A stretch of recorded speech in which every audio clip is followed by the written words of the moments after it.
नमस्कार. आज आपण ऐकणार आहोत हत्ती आणि मुंगीची गोष्ट.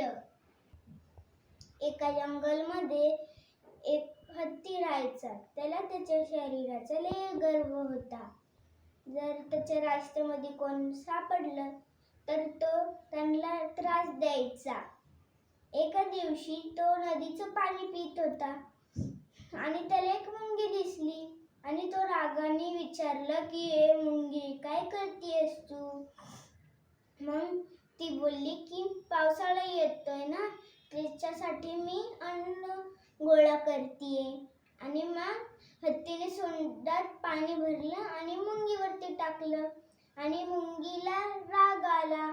आणि काही दिवसानंतर मग हत्ती झोपलेला आणि मग तिला एक युक्ती सुचली आणि ती त्याच्या सुंडत गेली आणि मग सुंडीला चावायला लागली. आणि मग तो बोलला की कोणी माझी सुंडत, बाहेर या. आणि मग तो रडायला लागला आणि मग मुंगी शेवटी बाहेर आली. आणि मग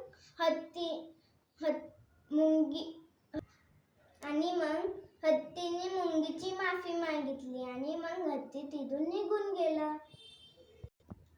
ह्याच्यामधून तुम्ही काय शिकलात? कमेंट बॉक्समध्ये नक्की सांगा.